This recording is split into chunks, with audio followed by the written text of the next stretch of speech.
Join me today to learn the 5 biggest mistakes that give women belly fat. You'll learn why it's happening to you and what you can do about it. Hi, I'm Shelley and welcome to Fabulous 50s. Thank you to all of my fabulous subscribers for your continued support. And if you're new to Fabulous 50s, click subscribe and ring the bell for more videos created for women over 50. I'm going to share with you today the 5 factors that contribute to excess belly fat: exercise, insulin, stress, protein, and menopause. And more importantly, what you can do about it so you can lose weight around the belly area and feel really good about yourself. When I was young, I was teased for being fat, and I believed that my whole self-worth was attached to the size and shape of my body. My mum used to say to me that I wasn't fat, I was just soft. And then I started believing that soft equates to fat. My mindset was set and nothing could change it. And like many girls in my position, I starved myself, lost a lot of weight, and then I decided that I was now okay because I wasn't fat anymore. And that led to sickness and a very unhealthy obsession with my body. But here's the thing, no matter how much weight I lost, my belly would still be big, but not every day, just some days. And I'd say to myself, I literally haven't eaten anything, and if the goal is to burn more calories than I consume, what's going on? I became determined to find the answer, and I'm going to share with you today what I've found and what works for me. First thing though, I urge you to stop beating up on yourself if that's what you're doing and you're doing the best you can. A little bit of belly fat is normal and it's okay. And later on, I'm going to show you exactly how hard it is and the extreme lengths you need to go to get a flat stomach with a six-pack when you're over 50. And you're not going to believe how hard it is. The first biggest mistake to losing belly fat is we're not exercising properly. The mistake we make is we don't exercise enough and we don't vary our exercise routines enough to get good results. And as I always say, we don't have to be athletes now we're over 50, but we do need to do some form of physical exercise every single day. We can't spot reduce our fat, so the solution is a combination of cardio and high intensity interval training to increase our heart rate and our strength training to build muscle. We need to work on our core strength and create a well-developed abdominal muscle, as opposed to a flabby belly that hangs forward because of a lack of muscle tone, making our stomachs look bigger than they actually are. This diagram here is the perfect example to help you understand. A represents a normal abdominal wall with toned muscles. B is a normal abdominal wall with toned muscles and a layer of fat. C is an abdominal wall with a little tone but no extra fat. This is where you can see belly fat hangs out despite the lack of fat. And D is the abdominal wall with a little tone and a layer of fat. Just knowing this little bit of information really helps us to understand that the muscle holding up the fat, if it's strong, it's going to lift. And if it's soft and weak, your belly is going to droop over it. The second biggest mistake with belly fat is insulin, because it causes belly fat if we don't regulate it. When you eat sugar, it becomes energy. And when you don't use that energy, it gets stored as fat. When we digest our food, our bodies turn our food into glucose. This glucose is then regulated with a hormone we already have in our bodies called insulin, which helps turn the glucose into energy for our bodies to use. When there's an excess of glucose that can't be used in our body, the glucose is stored as fat for later use. Here, I'll give you an analogy. Insulin is the taxi. Glucose is the passenger, and your body's cells are the stores the passenger wants to go to.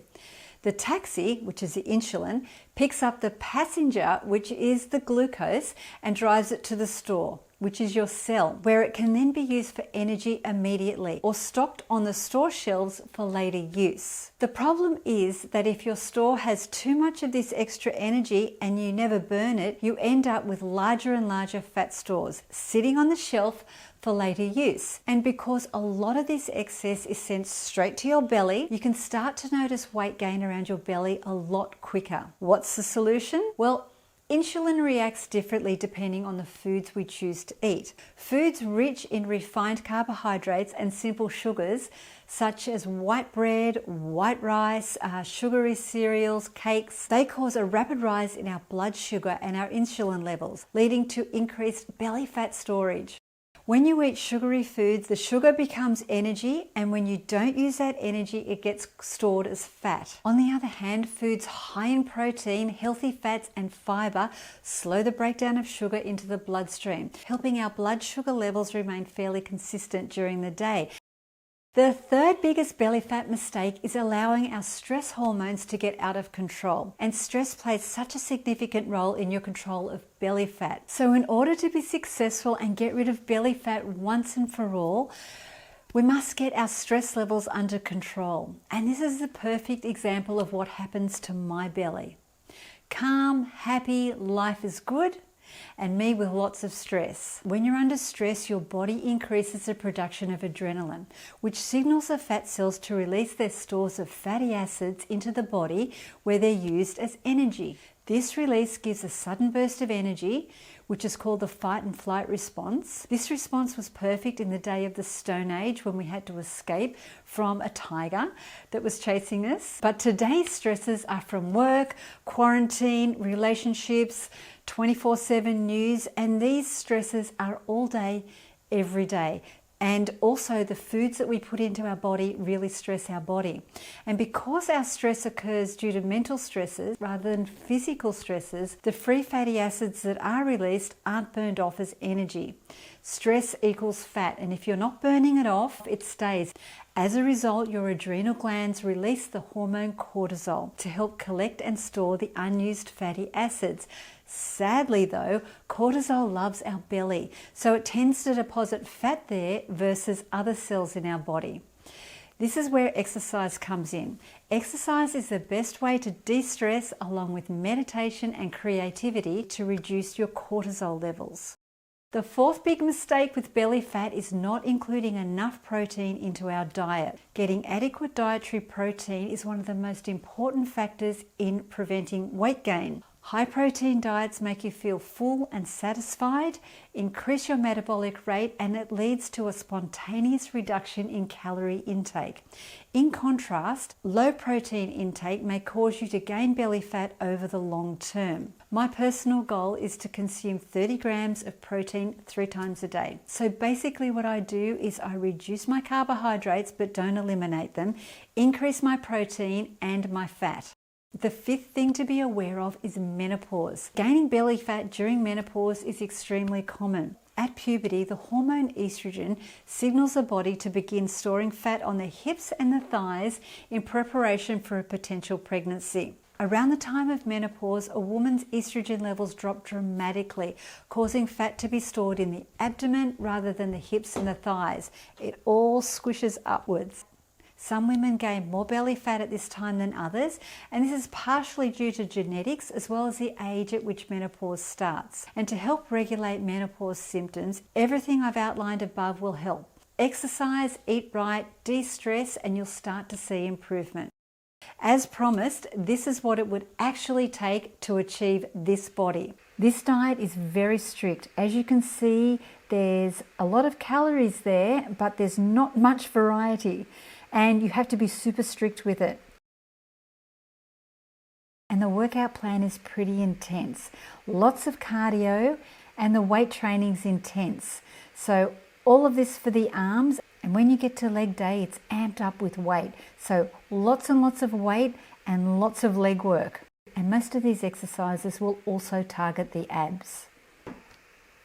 And please beware that you would only do something like this, as extreme as this, under strict supervision. But wow, what a lot of work. A little bit of belly fat is okay with me. Take the time to read through all of these steps and all of the things that you have to do. It's a 6-week diet and workout plan to shred body fat, build muscle, including a 6-pack, to look like this. Let me know if anyone you know has tried this or if you've tried it. I want to know what happens to your mood and your hormone levels, and if you're able to stick to it, and of course, was it worth it? I really hope your understanding is way clearer now, and if you enjoyed this video, please give it a thumbs up and share it with your friends. And if you enjoyed this video, click on this video to do a stand-up ab workout, and if you've got less time, click on this 5-minute ab workout to get you started. Thank you so much for watching. I'll see you soon.